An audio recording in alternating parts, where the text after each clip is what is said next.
Hello everyone, welcome to Swati learning academy. Friends, आज हम लोग देखने वाले हैं साइंस यानी विज्ञान को, जो कि सीटेट पेपर 2 के लिए है। देखिए, बहुत ही ध्यान से पढ़िएगा, ऐसा नहीं कि बस टाइम पास कर रहे हैं। बहुत अच्छे से पढ़िएगा और मन में यह संकल्प लेकर पढ़िएगा कि दोबारा हमें सीटेट का एग्जाम नहीं देना है। कुछ इस तरह से पढ़ना है कि पहली बार में हम इसे क्लियर कर सकें और आसानी से सीखते हुए चलिए। साथ ही अगर आप इस क्लास का पीडीएफ चाहते हैं तो इस वीडियो के डिस्क्रिप्शन में टेलीग्राम चैनल का लिंक दिया गया है, आप लोग वहां से इसे डाउनलोड कर सकते हैं और पढ़ सकते हैं। तो चलिए शुरू करते हैं आज की क्लास को।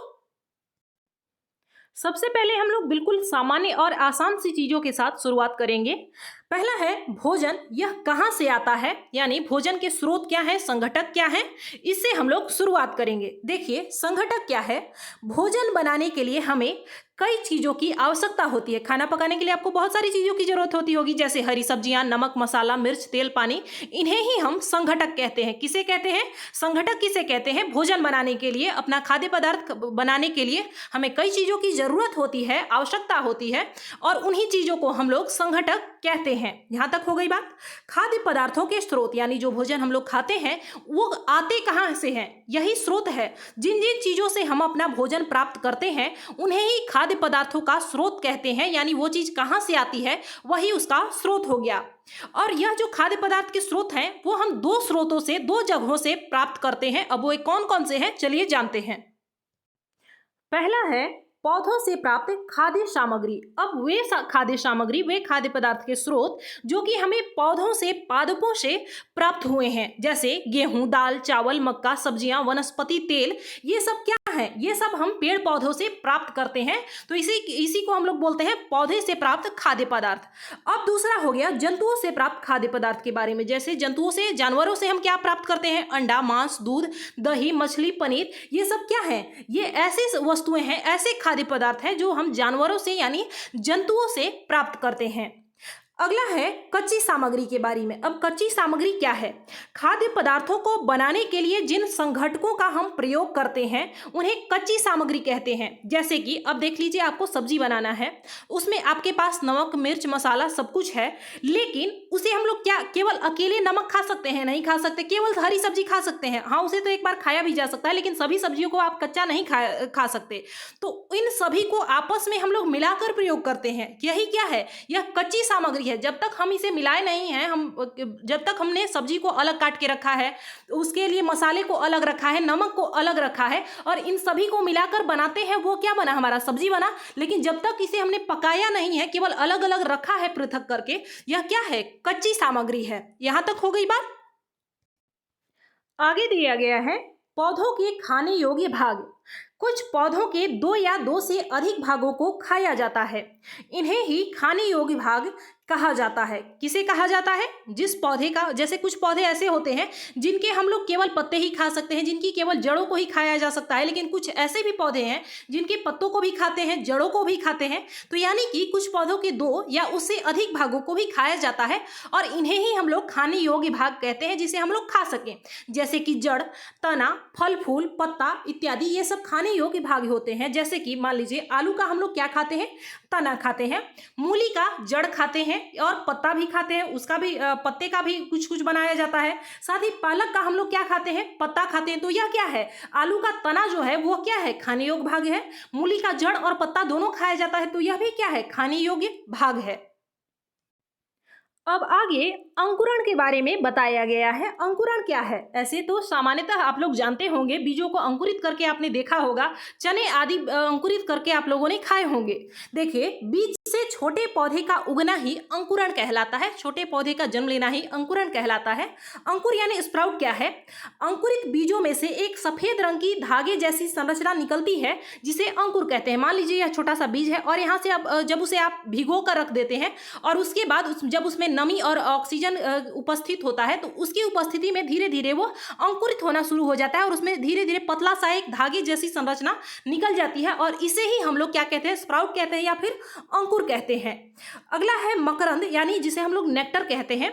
मधुमक्खियों द्वारा इकट्ठा की गई फूलों के मीठे रस को मकरंद या नेक्टर कहते हैं। क्या कहते हैं? मधुमक्खी के द्वारा जो फूल के मीठे रस को, आपने देखा होगा मधुमक्खियां जो है वो सदा फूलों के इर्द गिर्द ही मंडराती रहती हैं, ऐसा करके उस पर बैठ के वो लोग मकरंद को इकट्ठा करती हैं और जो बाद में शहद बनता है, और मकरंद को ही नेक्टर कहा जाता है।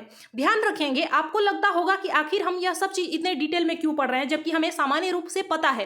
तो ध्यान रखेंगे, आप एसएससी का एग्जाम यहां पर नहीं दे रहे हैं, आपको टीचिंग एग्जाम देना है और टीचिंग एग्जाम में प्रश्न आपको कथन के आधार पर दिया जाता है। यह नहीं आपसे पूछा जाएगा कि मधुमक्खियां जो इकट्ठा करती हैं उसे क्या कहा जाता है, बल्कि यह पूछा जाएगा कि वो इकट्ठा ही क्यों करती हैं, और 2 कथन दिए रहेंगे, उसमें से आपको सही और गलत कथन का चयन करना होगा। इसलिए डीपली नॉलेज जरूरी है और हर चीज को छोटे से लेकर बड़े स्तर तक यानी 6 to 8 तक आपको हर चीज की जानकारी होनी ही चाहिए, क्योंकि प्रश्न कहीं से भी पूछा जा सकता है। मधुमक्खियां जो हैं वो मकरंद का यानी नेक्टर का भंडारण करती हैं, क्योंकि फूल और उनका मकरंद जो है वर्ष के केवल कुछ ही समय में उपलब्ध होते हैं। अब आप लोग जानते हैं कि कोई भी पुष्प ऐसा नहीं है जो कि पूरे वर्ष भर खिलता रहे, ये बहुत कम जगहों पर होता है। लेकिन ज्यादातर जो प्राकृतिक रूप से फूल खिलते हैं उनके कुछ स्पेशल, कुछ ऐसे मंथ होते हैं, कुछ ऐसे महीने होते हैं जिनमें वे खिलते हैं, ज्यादा मात्रा में पाए जाते हैं। अब आप गर्मियों में ज्यादा फूल ढूंढेंगे तो कहाँ होगा, नहीं होगा। तो इसलिए इस वजह से मधुमक्खियां जो हैं वो इन फूलों का रस जो है वो चूस कर इकट्ठा करके एक जगह रख लेती हैं, ताकि पूरे वर्ष में, पूरे साल इसका इस्तेमाल करें, वैसे दिनों में भी इसका इस्तेमाल कर सकें जब फूल उपस्थित नहीं होते हैं। यहां तक हो गई बात। आगे दिया गया है भोजन के आधार पर जंतुओं के प्रकार, यानी वो क्या खाते हैं, कौन सा भोजन खाद्य पदार्थ ग्रहण करते हैं, उसके आधार पर जंतुओं को किस प्रकार बांटा गया है। देखिए, पहला है शाकाहारी।